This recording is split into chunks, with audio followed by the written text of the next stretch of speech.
are tons of exotics in Destiny 2, over 100, and even more ways to build each and every one. But some exotics are better than others. Or are they? Let's make a build with every single one at a time. This is Destiny Builds A to Z.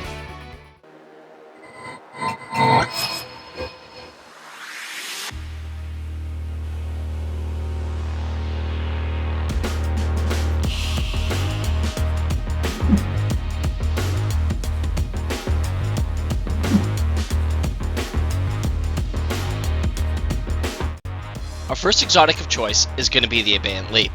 This is going to send out 3 Drenger's Lashes when we have that aspect equipped, as well as give us Woven Mail whenever we suspend a target. This is going to make sure that we have Woven Mail nearly all the time, along with our subclass choices. Our super of choice is Glacial Quake. This is to make sure we can synergize with the artifact, but it's also just a great super overall. Rallied Barricade is going to be our ability of choice for our class, so that way we can take advantage of its lower cooldown, and it's going to work well with Abeyant Leap. Strafe Lift is just my jump of choice. You can choose whichever one you would like here. As for Shield Throw, we're using this for its ranged capabilities, however you can really use any melee you would prefer.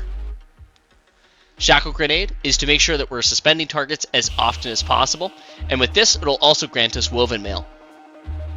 Our first aspect is Drenger's Lash. This is going to enable Abeyant Leap to actually be able to send out those 3 slashes.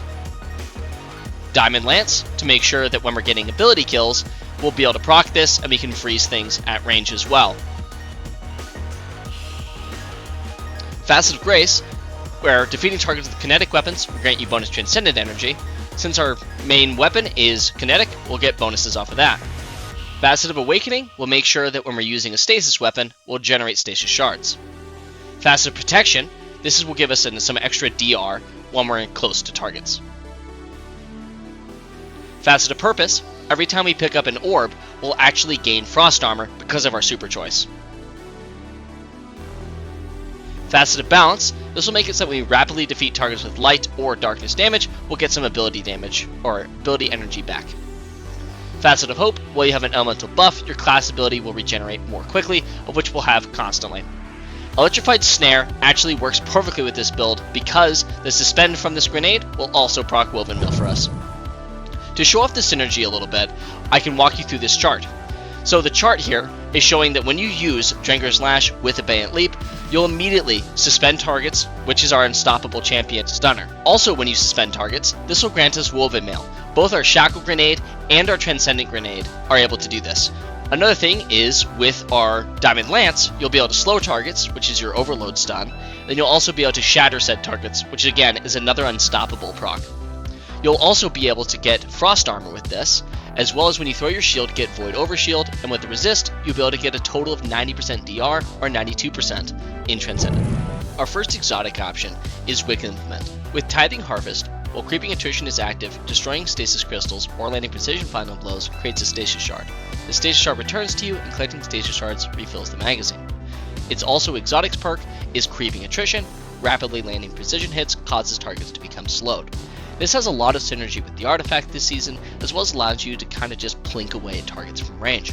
It's very important to be able to synergize with the rest of the build, and the creation of stasis shards is also super helpful here. Its ranged options also gives it an excellent synergy with the rest of the exotic, being able to string things up and then just headshot away. Option 2 is going to be the Khovostov. The reason we're choosing this is because it has the capability for Shoot to Loot, which is going to allow it to do more damage with its exotic perk, as well as make sure that we're also being able to stay at range while picking up orbs, which will grant us Frost Armor and a whole bunch of other build synergies. Last but not least, we have Option 3, with Outbreak Perfected. Outbreak Perfected has Parasitism, where the weapon does more damage over time with the Siva nanites that it attaches to targets. This thing does a crap ton of damage, and it's super helpful for just laying into those hard to kill targets, especially at range. So it's personally my favorite choice for this build. I put rewind rounds on mine to make it so that I didn't have to reload as often. For our mods, I have 2 Harmonic Siphons on the helmet, as well as a hands-on mod. You can swap these harmonic mods out for a kinetic mod if you're using that. For our hands, we have 2 Focusing Strike mods, then an Impact Induction mod. This is going to give us a nice ability loop while we're using our abilities. For our chest, I have 2 resistance mods. Then, I also have a charged up mod, so we can actually increase our maximum charge to 4. I have a better already for just some health regen, as well as a recuperation, so that way we get some extra health every time we pick up an overpower. A stasis weapon surge, you can swap this out for a kinetic weapon surge if you're using Outbreak.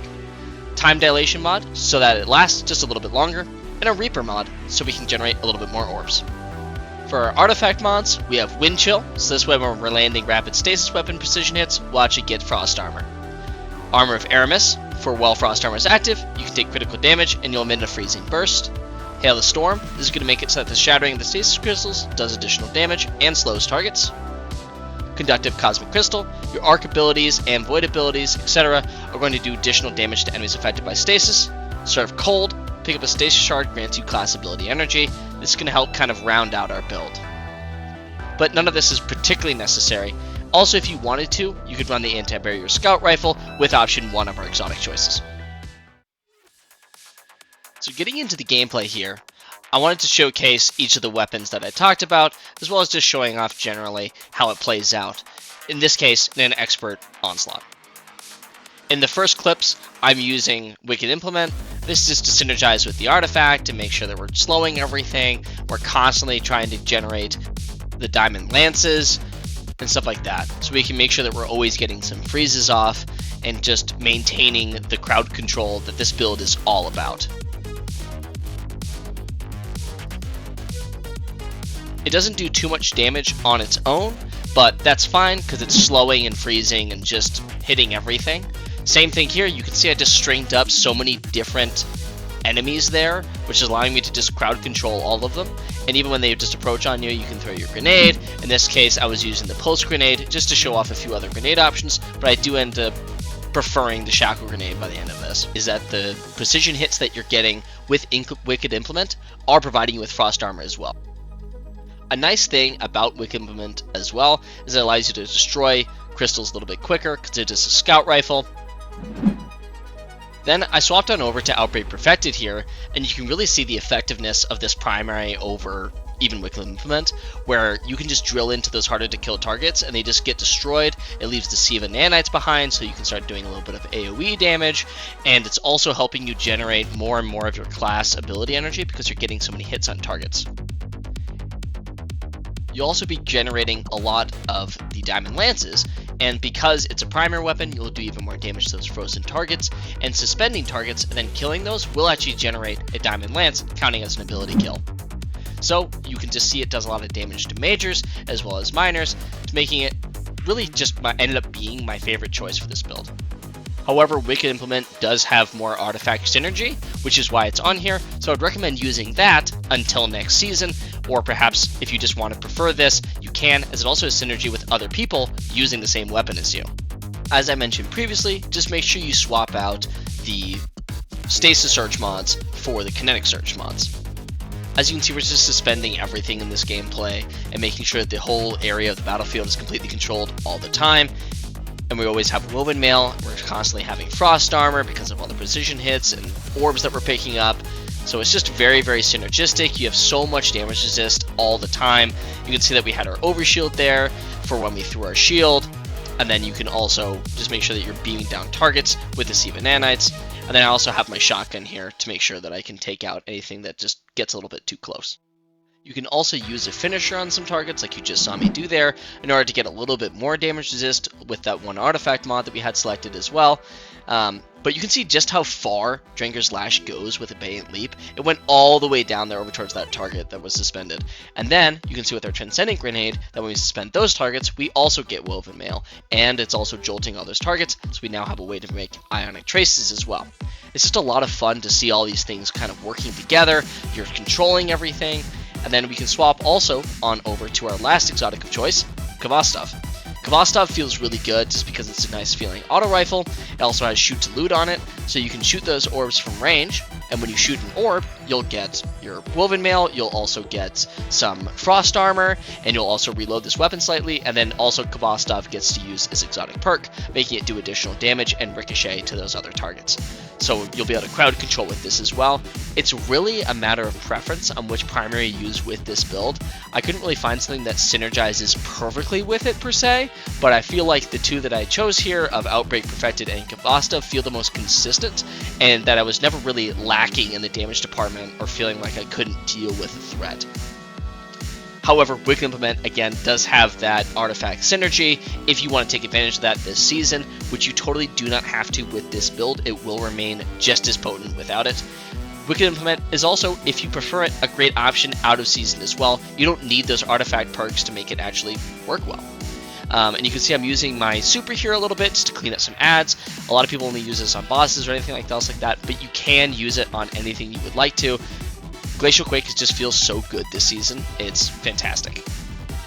Another nice thing about this weapon is that it is a kinetic primary, and along with all the rest of these, so you'll be generating a lot of heavy ammo for yourself, as well as just kind of making sure that you're always topped up on stuff.